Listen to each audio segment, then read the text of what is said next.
السلام علیکم دوستو، آپ نے فارم پہ میں نے آپ کو مرغیوں کا تو شوق کرایا ہے۔ آج میں آپ کو اپنے بکروں کا شوق کراؤں گا۔ پاکستان میں ویسے وزیر اعظم نے بھی کہا ہے کہ بکریاں پالیں، مرغیاں پالیں، اور یہ مائکرو بزنس ہے۔ مائکرو بزنس میں اگر آپ کو کامیابی ملتی ہے تو نو ڈاؤٹ کہ یہ بہت ہی اچھا بزنس ہے۔ پاکستان میں لائیو اسٹاک اور ڈیری فارمنگ کی بڑی ڈیمانڈ بھی ہے۔ گوشت اور دودھ کی پیداوار کے لحاظ سے پاکستان اچھا ملک بھی ہے اور اس کی ڈیمانڈ بھی بہت ہے کیونکہ ہماری آبادی بہت زیادہ ہے۔ اور بکریاں تو آپ مطلب ہے کہ چھوٹے سے سیٹ اپ میں بھی سٹارٹ کر سکتے ہیں اور تھوڑی سی لاگت میں ہی آپ اچھی نسل کی بکریاں رکھ سکتے ہیں۔ ہمارے پاس یہ بکریاں ہیں، راجن پور بریڈ ہے، اس میں دین پناہی بریڈ ہے۔ یہ آپ دیکھ رہے ہیں سرخ والی بکری، لمبے کانوں والی۔ اس میں ہم نے کچھ بھیڑیں بھی رکھی ہیں۔ یہ سرخ سر والی بھیڑ ہے، ایک کالے سر والی بھیڑ ہے۔ یہ ایک علیحدہ سپیشی ہے، علیحدہ بریڈ ہے سرخ سر والی بھیڑ۔ کچھ ہوتی ہیں کالے اور سر والی بھیڑیں اور کالے ہی ان کے کان ہوتے ہیں، ان کو کجلی بھیڑ کہتے ہیں۔ یہ دنیا پور والی سائڈ کی جو بریڈ ہے، وہ شجاع آباد والی سائڈ کی جو بریڈ ہے، ان کے سر سرخ ہوتے ہیں جیسے یہ والا آپ کو نظر آ رہا ہے۔ تو یہ آپ دیکھیں، یہ راجن پوری ہم نے بکریاں رکھی ہیں اپنے یہ چھوٹے سے فارم میں۔ تقریباً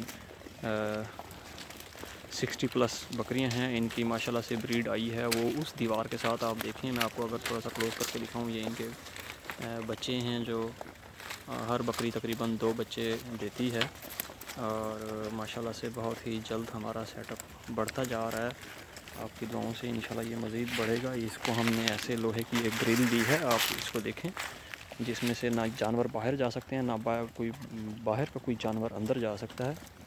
اور اس گرل میں یہ دھوپ میں اگر گرمیاں ہوں، سردیاں ہوں تو یہ باہر رہتے ہیں۔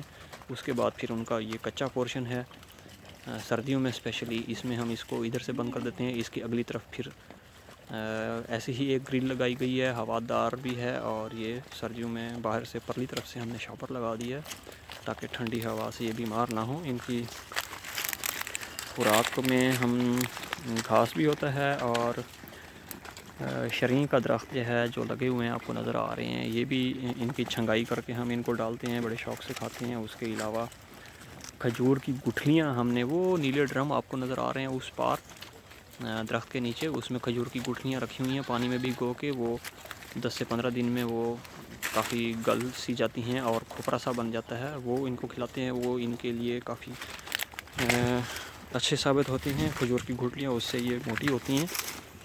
یہ دیکھیں آپ ماشاءاللہ سے خوبصورت بکرا ایک، اور باقی بھی دیکھیں وہ بکری، وہ اس نے ایک بچہ دیا ہے، ایک اس کا باہر پھر رہا ہے۔ باقی وہ سامنے سے بکریاں نظر آ رہی ہیں آپ کو۔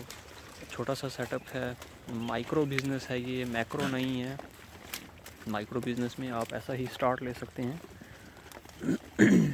ان کے جو بکرے ہوتے ہیں وہ جب 6 سے 7 ماہ کے ہوتے ہیں تو وہ بکنا شروع ہو جاتے ہیں، اور جب دندے ہوتے ہیں مطلب ہے جب 2 سال کے ہو جاتے ہیں تو قربانی پہ لگنا شروع ہو جاتے ہیں۔ یہ تقریباً اگر ان کو آپ پالنا شروع کر دیں، یہ جو راجن پوری بکرے ہیں، تو ایک بکرے پہ اگر آپ خرچہ کریں، اس کو اچھی خوراک تھوڑی سی لگائیں، اس پہ انویسٹمنٹ کریں، تو وہ تقریباً 1.5 سے 2.5 من کا بکرا بن سکتا ہے۔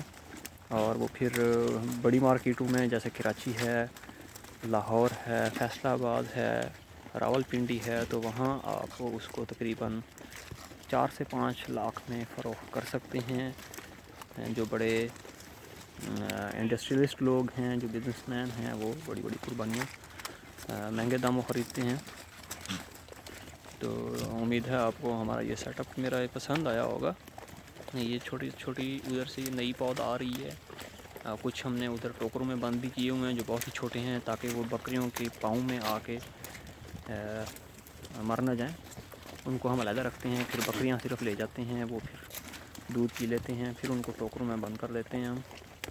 تو یہ دیکھیں آپ ماشاءاللہ سے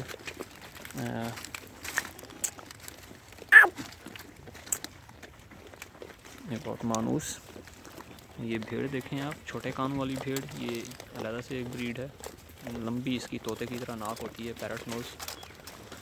اور یہ راجن پوری بکرے، ان کی شناخت یہی ہے کہ ان کے کان ماشاءاللہ سے بہت لمبے ہوتے ہیں، سینگ بہت کم بکروں میں ہی آتے ہیں، کوئی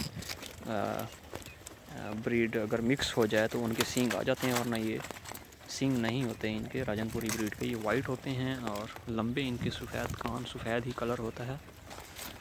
تو الحمدللہ اس سائڈ پہ اگر میں آپ کو دکھاؤں تو کچھ بچوں کو ہم نے کھلا بھی چھوڑا ہوا ہے، ان کے لیے ہم نے ایک قسم کی گندم کاشت کی ہے، جسے گنجی گندم کہتے ہیں، یعنی کہ اس کا سٹے پہ ریشہ نہیں ہوتا، وہ بالکل ہی چارے ٹائپ ہی ہوتا ہے، وہ بھی کاشت کی ہوئی ہے اور اس میں یہ کھلا چرتے ہیں۔ اس کے علاوہ اس کے ساتھ ہم نے اب سوچا ہے کہ ہم انشاءاللہ کچھ بچھڑے اور کٹے بھی پالیں گے۔ امید ہے آپ کو، اگر آپ کی اپنی زمین ہے تو پھر تو ویل اینڈ گڈ، اور اگر شہر میں ہیں تب بھی آپ چھت پہ 2 بکریاں رکھ سکتے ہیں، 2 سے وہ ڈیفینیٹلی بہت جلد 6 ہو جائیں گی، اور آپ ساتھ ساتھ میں سرکل چلاتے جائیں، جو بکرے ہوں وہ آپ بیچتے جائیں اور جو بکریاں ہوں وہ رکھتے جائیں، اس طرح آپ کا فارم ڈیولپ ہو جائے گا، آپ کا گوٹ فارم بن جائے گا، تو بہت ہی اچھا اور یہ مطلب منافع بخش کاروبار ہے، اچھا بزنس ہے۔ اس میں تھوڑا سا ٹائم دینا پڑتا ہے، اس کی ویکسینیشن پراپر ٹائم پہ کرنی چاہیے۔ ان میں کچھ بیماریاں ایسی ہیں مطلب جو خاص طور پہ جب گندم کی کٹائی ہوتی ہے تو بکریوں میں خاص طور پہ پتے کی بیماری آتی ہے، ان کا جو گال بلیڈر ہے وہ تھوڑا ڈسٹرب ہو جاتا ہے اور ان کو موشن سے لگ جاتے ہیں، اس سے پہلے ان کی ایک ویکسین آتی ہے، وہ ضرور کرنی چاہیے۔ دوسرا، ان کی جگہ کی صفائی ہونی چاہیے، ان میں چیچڑ بھی آتے ہیں جس سے کانگو وائرس کے پھیلنے کا خطرہ ہوتا ہے، کیونکہ ان کی جگہ موئسچر ہوتا ہے، ان کی جگہ جہاں رہتی ہیں موئسٹ ہوتا ہے، جس میں وہ چیچڑ بہت جلدی سے گرو کرتے ہیں، لہٰذا آپ کو ہر 15 دن بعد مہینے میں بکریوں کی بھی سپرے کرنا چاہیے اور ان کی جو جگہ ہو وہاں بھی سپرے کرنا چاہیے تاکہ اس پہ وہاں چیچڑ نہ پل سکیں۔ اور ان کے لیے ہم نے وہ ڈاگی رکھے ہوئے ہیں، السیشن ڈاگ آپ کو نظر آ رہا ہے، یہ دیکھیں، یہ مجھے دیکھ رہا ہے کہ میں کیا کر رہا ہوں، اگر میں نے کسی بکری کو ہاتھ لگایا تو شاید یہ مجھے بھی کاٹ لے، تو اس کا بڑا پیار ہے بکریوں سے ہر وقت، کیونکہ یہ بچپن چھوٹا سا ہی تھا تو انہیں بکریوں میں پلا بڑا ہے، تو اب بکریوں میں کوئی گھسنے کی کوشش نہیں کر سکتا، اس کو یہ کاٹ لیتا ہے۔ وہ بکرا دیکھیں ماشاءاللہ سے بڑا بے چین وہاں ٹانگیں رکھ کے تو کھڑا ہے، اب وہ واپس آئے گا، جسے کہتے ہیں وشال نر ہے یہ ہمارے فارم کا۔ یہ ایک چھوٹا، آپ دیکھیں سرخ سر والی ایک چھوٹی بھیڑ آپ کو شاید نظر آئے، یہ دیکھیں بیچ میں، تو ان میں سے ایک آدھ ہم سے مر گئی تھی، شاید اس نے